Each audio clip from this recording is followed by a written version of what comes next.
Topic natin po ngayon tungkol sa atay. Paano natin naalagaan ng liver natin? Napakahalaga liver natin. So pag-usapan natin yung 8 bad foods o yung medyo quote-unquote iiwasan na pagkain para hindi masira atay. At iba ding mga bad habits na masama sa atay. Ang liver natin, ito ay pinakamalaking solid organ sa katawan natin. Nandito siya sa may tiyan natin, sa may kanan, right upper quadrant. Trabaho niya mag-filter ng mga dumi, tanggalin yung mga toxins sa katawan. So, pinaprocess din niya nutrients. Kaya nga tinawag na liver para mabuhay. Okay? Bigay ko muna yung mga sintomas kung merong early signs of liver disease bago natin pag-usapan yung mga pagkain iiwasan. Ang pinaka-serious na symptom, syempre, yung paninilaw. Pag jaundice, naninilaw ang mata, naninilaw ang balat, liver na yan. Pero yung umpisa, parang lagi lang may sakit, hindi makatulog, fatigue, nanghihina. Pag medyo serious na, yung ihi, nag-iiba na yung kulay. Nagiging very dark yellow. Sumasakit na ang tiyan, lumalaki kasi dito sa may liver, sa may kanan, nagsuswelling. Minsan may konting manas sa paa, pero more yung tiyan ang nagmamanas. Bukod dito, merong sign na medyo matagal na yung liver disease, mga liver cirrhosis. Ito yung palmar erythema. Pag tinignan mo yung palad, minsan hindi mo pinapansin palad mo may mapula dito. Meron ding spider angioma dito sa may tiyan. Para siyang spider para siyang paekis na guhit-guhit. Pag pinindot mo, nawawala yung pula. Tapos bumabalik ulit. Para siyang maliit na spider.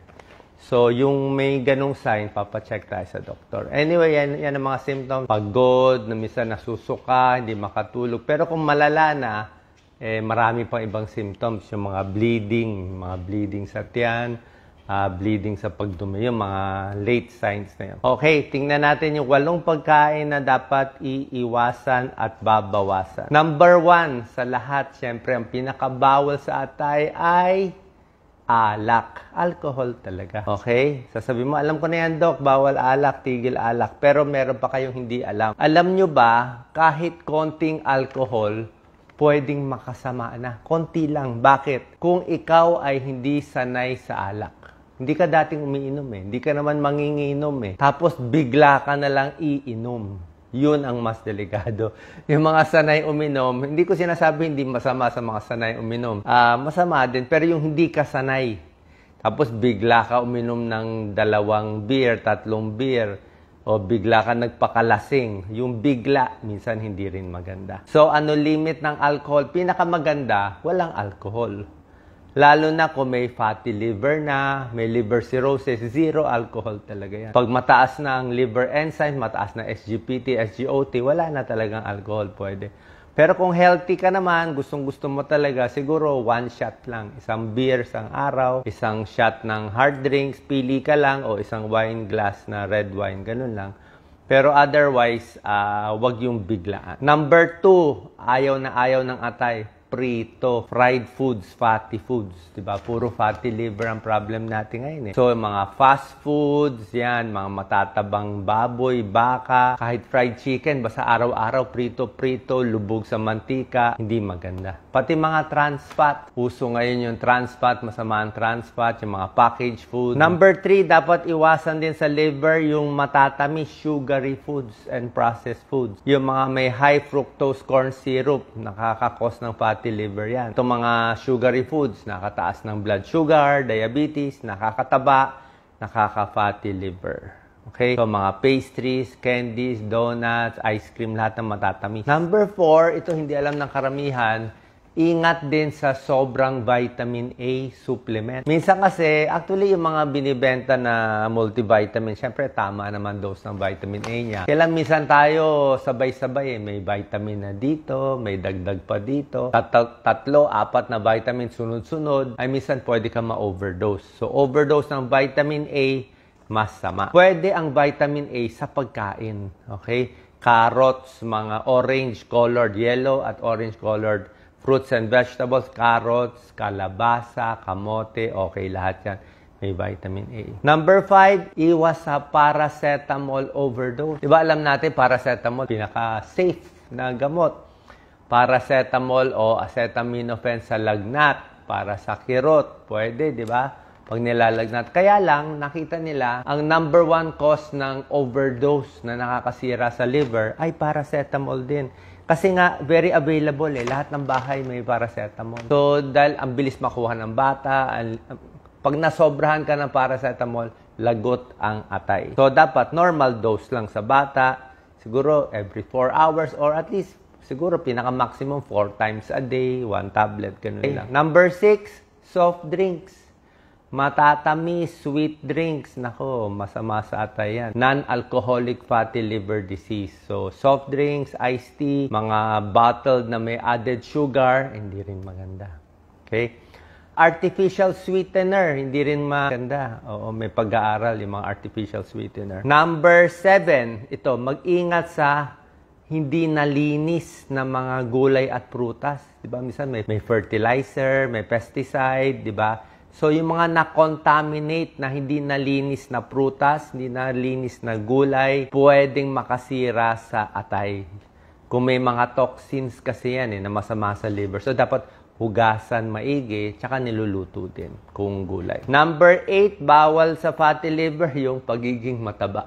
Overweight. So, pag overweight ka, sobra sa pagkain, malaki ang tiyan, nagkaka-diabetes, ay hindi maganda sa liver. Magkukos ng fatty liver disease. Basically, mga processed food, supermarket, mga packaged food, mga fast food, kailangan bawasan. Okay? Sabihin mo, Doc, wala na ako makain dyan sa lista mo. Actually, may mga good foods eh. Ililista ko lang konti ng mga good foods. Number 1, oatmeal. Good food yan. Di ba? Baba cholesterol mo, baba liver disease. Number 2, maganda, broccoli. Broccoli, cabbage, cauliflower, kale, lahat yan, napakaganda. Number 3, spinach. Spinach, yung spinach ni Papay, may glutathione yan. Natural glutathione, maganda sa liver. Number 4, yung mga berries. Strawberry, blueberry, wala tayong blueberry. Strawberry, blueberry, may polyphenols, antioxidant, may mga pag-aaral yan. Bawas sa liver disease. Number 5, green tea. Green tea, maganda. Sa lahat ng tsaa, ang green tea, maraming antioxidants para sa fatty liver at liver disease. Number 6, grapes, ubas na kulay pula. Red, black, or purple grapes, mas maganda. Less inflammation, less cell damage, more antioxidant ang dark-colored grape. Number 7, mani. Basta malinis, safe ang mani, huwag masyado maalat. Maraming antioxidant, vitamin E. Number 8, fatty fish. Maganda.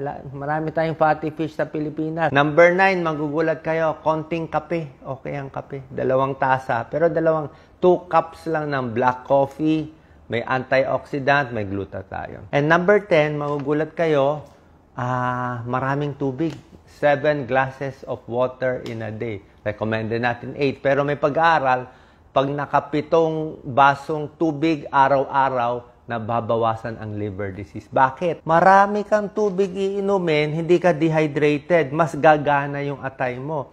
Mas lalabas niya yung toxin, yung atay, mas aalis niya yung toxin sa alak, sa gamot na nakain mo, mas papayat, gaganda pag dumi mo, maraming tubig, nakakatulong sa liver function, simpleng tubig lang. At gusto niyan tubig, hot water.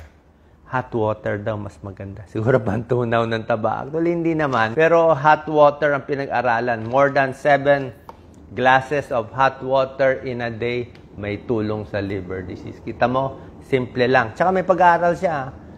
European Journal of Clinical Medicine 2021. Napatunayan yan sa gano'ng karami itong pasyente. Ang dami. 16,000 patients pinag-aralan nila. So, yung mga big study, proven. Tubig talaga maganda. So, sana po nakatulong to para alagaan natin. Basically, ang tubig, maganda pala sa liver, maganda sa kidneys ang tubig, maganda sa balat ang tubig, maganda sa utak, pampabuhay. Salamat po.